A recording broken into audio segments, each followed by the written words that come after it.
A group of people went hiking with an overnight stay, and late in the evening, they came across a forest ranger's hut. It's scary in the forest at night, so they decided to go in. Over a cup of tea, the forest ranger, a strong, elderly man, began his stories. Well, what should I tell you? The forest is dangerous. There are no snakes, no wolves, no bears. Even they don't survive here, among those who truly rule this place. If you ever go out into the forest at night, pay attention to one thing.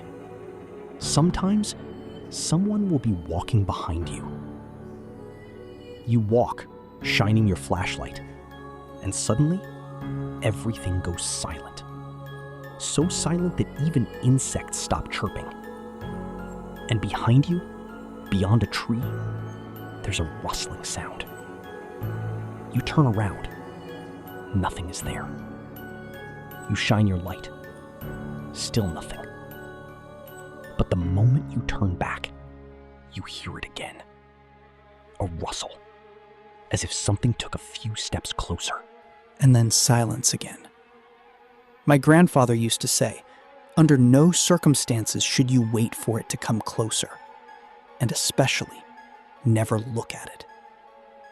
He said that in his village, curious people like that were later found in trees, taken down with ropes and revived with vodka for a week. Some simply vanished without a trace. Others went mad. And everyone, without exception, turned gray overnight. So if you hear a clear rustle behind you and see nothing when you turn around, just turn your back again, curse loudly, and walk away quickly without looking back.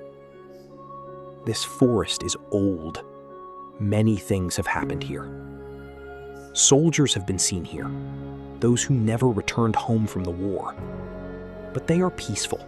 They do no harm. However, suicides are different. They are angry. They cannot leave the forest. And a living person is like a fly to them, something to torment. Those who drowned can lead you into water up to your neck, while you'll think you're walking across a meadow. They cannot affect anything above the neck. There is a cross there. In the old days, trees where people hanged themselves were cut down and burned. Now they are not. If you set up camp under such a tree, the dead will not let you rest. Someone will be pushed into the fire.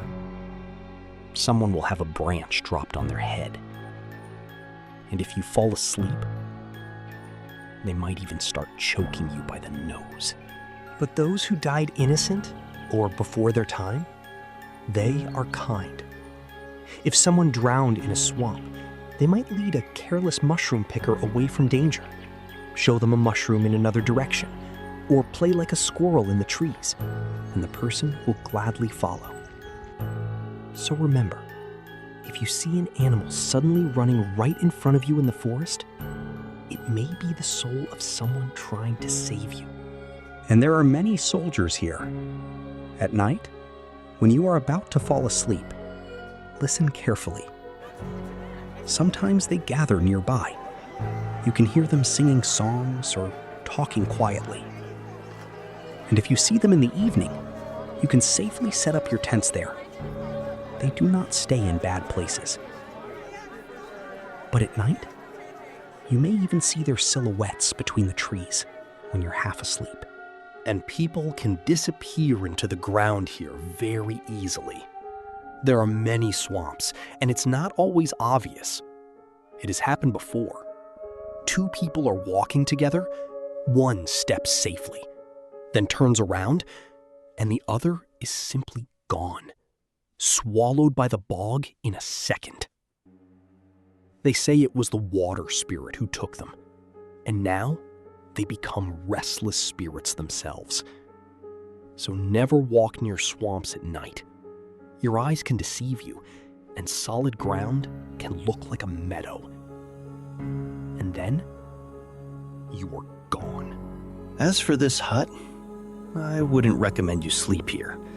I'm used to it, but you're city people. At night, something scratches the door, breathes heavily, sometimes taps on the window with a claw or rustles in the chimney. And outside is no safer. If you go to the toilet, choose a place with no running water or swamp nearby. Spirits don't like when someone dirties their home. They may push you, confuse you, and you might not find your way back. People used to get lost here often. The town is nearby, and all kinds of people come here. Bandits, drifters. Sometimes they dump bodies in ditches. Grass grows over them, water covers everything, and no one notices. Some say the dead even stand on the road at night, trying to stop cars. Restless souls who cannot accept that others are still alive. And then there are the forest spirits, the Leshy. Sometimes, deep in the forest, you might see a face peering from a hollow in an old oak tree. Pale, wide black eyes, staring without blinking. The moment you step closer, something distracts you. A branch snaps, a bird sings suddenly, and the next moment, the Leshy is gone. Never shelter under such trees. Even in heavy rain, you shouldn't stand there. The spirit makes the tree wide and inviting on purpose. People sit there, thinking they're safe, while something unseen slowly harms them. When they return home, their ears or neck may be covered in strange marks. That is what the Leshy does. And near forest lakes, never sleep there. Those places are tied to suicides, mostly girls who drowned. At night, they call out to you. If there are only men nearby, it's less dangerous. They might resist. But if a woman is among them, it's over. A spirit will appear as a beautiful girl and invite you to swim. The water is warm, she'll say, and someone foolish will go in. There was once a village nearby, years ago. It was a good place. Mushrooms, firewood, herbs. But the forest started creeping into homes. A farmer would wake up and find his cow's milk bitter, sometimes even bloody. And if someone returned home late, they would see strange things. On a fence, a cat sitting with glowing eyes. But when they got closer, it turned out to be a rotten skull with empty eye sockets. And then there was this case. A new house was built, and at first, everything was fine. But soon, the residents began coming out exhausted, as if they had been carrying stones at night. They said something walked through their rooms every night. Silent footsteps, creaking floors. Sometimes they would see a figure standing in the corner, watching them, while they couldn't move from fear. Children would wake up covered in bruises. Eventually, they found out that long ago, during the war, people had been executed there and buried in a pit. A house was built right on top of it. The family left immediately. They never sold the house. It just stayed abandoned. And children kept coming there, despite being forbidden. One boy with white temples once ran out screaming after looking through the window, saying he saw a terrible face staring back at him. After that, children were forbidden to go there. Still, some went. Some fell from the roof. Others broke their legs. Some heard screams at night. Eventually, they burned the house down. And this actually happened to me. I was little, left home alone. I found matches my parents had hidden from me. What a joy, I thought. I sat on the floor and started lighting them.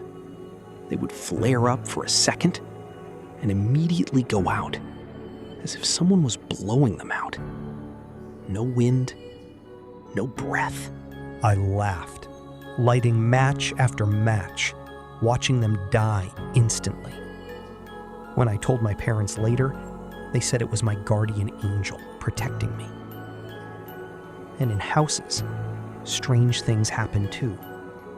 Sometimes there are no mice, no insects, yet you hear rustling and groaning behind the stove at night. Cats, if there are any, suddenly roll on the floor, purring and playing with something invisible. Sometimes cups fall in empty rooms. Sometimes someone hits you on the cheek while you're sleeping. And when you wake up, no one is there. In such cases, they say you should ask whether the house spirit comes in peace or not, because it can help, or harm you if it is not properly respected. There was also a case with a witch who was driven out by the villagers. She was sent to the swamps. After a strong storm, they found her body. The windows of her hut were broken.